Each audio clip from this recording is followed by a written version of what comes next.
Welcome to WorldXplain. On March 15, 44 BC, the most powerful man in the world walked willingly into his own slaughter. Think about that for a second. It is, without a doubt, the most famous killing in human history. It's an event that would ultimately tear down an entire centuries-old republic and forge a massive empire in its ashes. But the assassination of Julius Caesar wasn't just some random act of political violence or a crime of passion. Not at all. It was meticulously planned, deeply personal, and highly orchestrated betrayal. Today, we are going to dive deep into this explainer and break down the entire timeline. We're going to look at the sprawling conspiracies, the terrifying omens, and the massive psychological blind spots that led an absolute military genius straight into a fatal trap. I want you to picture the scene. It's a remarkably tense morning in Rome. Now, the usual Senate House is actually undergoing renovations at the time, so this fateful meeting has been relocated to the Curia of Pompeii. It's this enclosed, claustrophobic space sitting at the very edge of a large courtyard. It's secluded. There's no direct access to the bustling side streets of the city. And on this specific morning, there's a suspiciously large group of armed gladiators, just loitering near the only exits, trying their hardest to look inconspicuous. Inside the room, nervous senators are milling about, whispering, waiting. They are watching as Julius Caesar, the undisputed dictator of Rome, takes his seat at the front of the room. He sits down on a shimmering, completely over-the-top golden ceremonial chair. And here is the craziest part. He is entirely alone. His fiercest loyalist, the incredibly brawny and dangerous co-consul Mark Antony, has just been deliberately distracted in a deep conversation right outside the heavy wooden doors. The clock is ticking. The trap is perfectly set. And slowly, a man begins to rise from the wooden benches, walking directly toward that golden chair. Section 1. The motive. A rapid ascent. To really understand why this happened, we have to pull back and look at how Caesar became such a massive target in the first place. His rise wasn't just a successful political career, it was a relentless 40-year avalanche of pure ambition. He didn't just participate in Roman politics, he absolutely dominated them. He clawed his way up to the highest public office of consul, and from there, he led military campaigns that are still studied today, conquering all of modern-day France, Belgium, and chunks of Switzerland, Germany, and the Netherlands. The man was a once-in-a-generation military genius. His legions didn't just fight for Rome, they became fiercely, personally loyal to Caesar himself. And of course, these victories made him fabulously, almost unimaginably wealthy. But his absolute turning point, the moment of no return, came in 49 BC. The Roman Senate was terrified of his growing influence, so they tried to strip him of his military command. And you have to understand, that command was the only thing giving him legal immunity from his political enemies. Feeling totally backed into a corner, Caesar made a fateful, world-shaking decision. With a legion of battle-hardened, loyal soldiers right at his back, he crossed the Rubicon River. This wasn't just a river crossing, this was him deliberately ignoring Roman law and triggering a massive, bloody, 4-year civil war. Fast forward to 45 BC, he defeats his absolute greatest rival, Pompey the Great.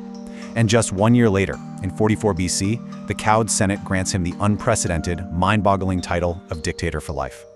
But here's the thing. The raw power alone wasn't actually what doomed him. It was how he flaunted it. You see, for nearly 500 years, ever since the last tyrannical Roman monarch, Tarquin the Proud, was violently overthrown way back in 509 BC, the Roman Republic possessed this deep-seated, intensely cultural hatred for kings. The conservative aristocracy had literally vowed that no king would ever rule Rome again. It was in their blood to hate royalty. Yet here was Julius Caesar, openly parading around the city in opulent royal purple garb. He allowed these massive, godlike statues of himself to be erected in public squares. The absolute audacity of the man. He even renamed the month of his birth, Quintilis, to July in his own honor. And of course, there was that massive golden chair installed right smack in the middle of the Senate floor. When you look at the psychology of it, Caesar's fatal flaw wasn't just his consolidation of power. It was his terrifyingly blatant disrespect for a republic that absolutely despised kings. He wasn't just centralizing authority, he was rubbing it right in the faces of the most powerful families in Rome. Section 2. Anatomy of a conspiracy. So who actually wanted him dead? Well, the conspiracy swelled to an absolutely astonishing number, roughly 60 men. Think about how hard it is to keep a secret among 3 people, let alone 60 high-profile politicians. What makes this specific group so incredibly fascinating is how diverse their motives really were. It wasn't just his haters. You had former, die-hard allies of Caesar who simply felt their loyalty hadn't been properly rewarded with cash or political positions. You had the old-school conservative aristocrats desperately trying to protect their historic wealth and their complete monopoly over the Senate. But perhaps most ironically, most tragically, the plot included pardoned enemies. During that brutal civil war, Caesar had made a massive show of showing clemency to members of Pompey's faction. He foolishly pardoned men who smiled at him, accepted his mercy, and then spent months in utter secrecy engineering the perfect way to plunge a blade into his back. Now, designing the assassination of a dictator isn't easy, and the blueprints for this murder went through several scrapped drafts. It's kind of like being a true crime detective uncovering a killer's discarded evidence. First, they actually considered attacking him right on the Via Sacra, one of the most prominent, busy streets in all of Rome. But that was way too public, because even though Caesar famously, arrogantly refused to hire armed bodyguards while walking in the city, he was literally always surrounded by an intimidating entourage of fiercely loyal friends who absolutely would have intervened. Next, they entertained this wildly dramatic idea of ambushing him on a bridge and literally flinging him over the side to a group of armed conspirators waiting in the water below. They even hotly debated striking at a massive gladiator show. The idea was to hide the assassins in plain sight by dressing them up as gladiators, but every single one of these plans carried way too much risk. There was too much chance for collateral damage, too much chance the Roman public would step in and save him. They needed something foolproof. They needed a flawless venue, and they finally found it. A closed Senate meeting on the 15th of March was the ultimate tactical choice. Why? Well, for a start, senators were strictly legally forbidden from bringing weapons into the Senate House. That meant everyone inside, especially Caesar's burly loyalists, would be completely unarmed. Furthermore, there was a massive ticking clock hanging over their heads. Shortly after this exact date, Caesar was scheduled to leave Rome. He was heading out on a massive, sprawling military campaign in the east to conquer the mighty Parthian Empire. If he left the city walls, he would be completely untouchable, surrounded by his veteran army. And worse, he was poised to return from that campaign with even more untouchable glory and wealth. This upcoming Senate meeting wasn't just a good opportunity, it was literally their very last and very best window to take him down. Section 3. The Psychology of Doom, Omens and Arrogance. Now we have to talk about the supernatural dread that clouded the weeks before the murder, because the historical signs were everywhere, and they are genuinely chilling. A month before his demise, Caesar visited a well-known fortune teller, a seer named Spurina. Historical records claim that during a standard ritual sacrifice, Spurina cut open the animal and could not find its heart anywhere in its chest cavity. In the ancient world, that is a catastrophic omen. She immediately warned Caesar that his life was in grave, imminent danger. The very next day, a totally different sacrificial animal was opened up and found to be inexplicably missing a large part of its liver. Reading these visceral, terrifyingly abnormal entrails, Spurina looked at Caesar and prophesied that he would come to great harm specifically on the Ides of March, the 15th. And this brilliantly illustrates the incredibly eerie foreshadowing of the whole event. The historian Plutarch notes this absolutely haunting detail. The day before the assassination, Caesar was having a very casual dinner conversation with a fellow senator. They were just sitting around chatting about the best possible way for a man to die. Caesar's response? It's almost poetic in its dark irony. He simply said, "A death which is unexpected."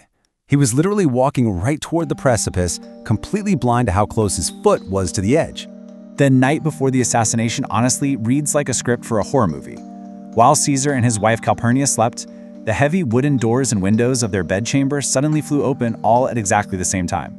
This violent, unnatural gust of wind woke Caesar up in the pitch dark. Beside him, Calpurnia was tossing and turning in her sleep, muttering in a total panic. When morning finally broke, she was distraught. She desperately begged her husband not to attend the Senate that day. She recounted this vivid, horrifying vision she just had of their entire house collapsing around them and of sitting there in the rubble, holding Caesar's bloody, lifeless corpse in her own arms.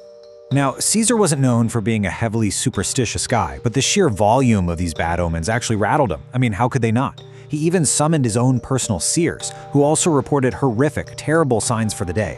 He was literally on the verge of canceling the entire meeting. So the massive psychological question is, why on earth did he go?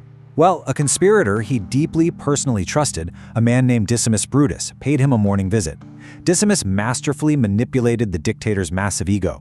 He asked Caesar how exactly would it look to the Roman Senate if the great, unconquerable Julius Caesar cowered at home simply because his wife had a bad dream. Would he not look ridiculous? Would he not look cowardly? Driven entirely by his own pride and fear of looking weak, Caesar left his home. Even as he walked down the street, a random man shoved a scroll into his hand. That scroll contained the literal, exact details of the assassination plot, naming names. But Caesar, ever arrogant, simply held onto it unread as he walked straight into the lion's den. Section 4. The Climax. 23 stab wounds. We have finally reached the moment of execution, and the brutal reality of it is incredibly claustrophobic and fast. The mechanics of the murder were precise. First, Senator Trebonius pulls Mark Antony aside just outside the hall, engaging him in a fake conversation and completely removing Caesar's only real physical shield. Inside, the signal to attack is given by Senator Cimber. Under the fake guise of pleading for his exiled brother, Cimber approaches the golden chair. Suddenly, dozens of senators rise from their seats, slowly circling Caesar like sharks drawn to blood in the water. They close the gap, trapping him. Cimber violently grabs Caesar's purple toga and rips it down, completely exposing his neck and tunic. Caesar recoils, shouting in absolute shock. In that split, terrifying second, Casca strikes from behind. His hidden dagger flashes out and grazes Caesar's shoulder. Caesar spins around, fiercely fighting back. He allegedly stabs Casca with the only thing he has in his hand, his sharp metal writing pen. But a pen is absolutely no match for a room full of swords and daggers.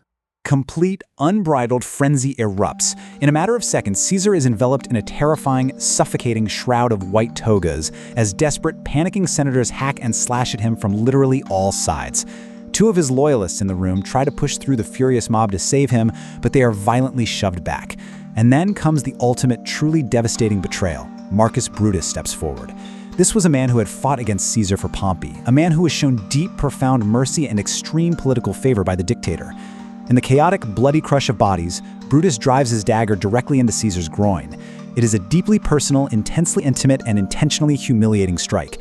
It perfectly signifies the sheer, boiling hatred behind this killing. 23. That is the final number of stab wounds inflicted upon the dictator's body. As the frantic, adrenaline-fueled energy finally dissipates, the breathless crowd of assassins slowly steps back. They stand there in the sudden, chilling silence of the great hall. Their hands are dripping, their togas are heavily stained crimson, and they just stand there admiring their grisly work. The tyrant, in their eyes, is finally dead. And in a moment of incredibly dark, almost cinematic poetic irony, the great Julius Caesar collapses. He bleeds out right there on the freezing cold marble floor. As his life fades away, his eyes would have looked up to see a massive stone statue looming directly over him. It was a statue of his old, defeated rival, Pompey the Great. It was a statue that Caesar, in his grand, arrogant display of supreme mercy and absolute power, had explicitly refused to tear down when he took over Rome. And now, Pompey's cold stone face stared down mockingly as his great conqueror died right at his feet. Section 5. The Autopsy. Death of the Republic. Now, what is really fascinating about the aftermath is the brutal philosophical irony of what happened next. The men holding those bloody daggers genuinely believed they had just cured Rome of a terrible disease. They firmly believed they had saved the ancient republic. But the historical autopsy of this event shows they achieved the exact catastrophic opposite. Caesar's murder immediately triggered a massive, uncontrollable power vacuum, plunging Rome right back into a brutal, devastating civil war. Caesar's young adopted son Octavian quickly teamed up with Mark Antony and Marcus Lepidus. Together, they relentlessly hunted down every single man involved in the conspiracy, crushing them completely without an ounce of mercy. Octavian would eventually rise from the ashes to become Emperor Augustus, bringing the final, permanent death to the very republic the assassins died trying to save. But Octavian learned a vital lesson from his father's blood on the marble floor. As historian John Balston notes, Octavian realized that to maintain absolute power in Rome, he could never use Caesar's careless and frank authoritarianism. You can't just act like a king. Instead, he brilliantly learned to hide his absolute dictatorial power behind a republican mask. He maintained the comforting illusion of the Senate, the illusion of voting, while secretly ruling as a total emperor. Caesar's reign was a massive contradiction. He pardoned his mortal enemies, he promoted them to high office, and yet he simultaneously paraded his invincibility right in front of them. He treated his foes way too kindly, yet he flaunted his absolute, king-like supremacy way too brazenly. It made him a man the proud Roman aristocracy deeply hated, but critically a man they no longer feared quite enough to leave alive. So, as we wrap up this explainer, we are left to wonder this final, provocative thought. Was it his legendary mercy that provided his enemies with the daggers? Or was it his own blind, boundless arrogance that ultimately guided those daggers straight to his chest? Thank you for watching WorldXplain. See you in the next video.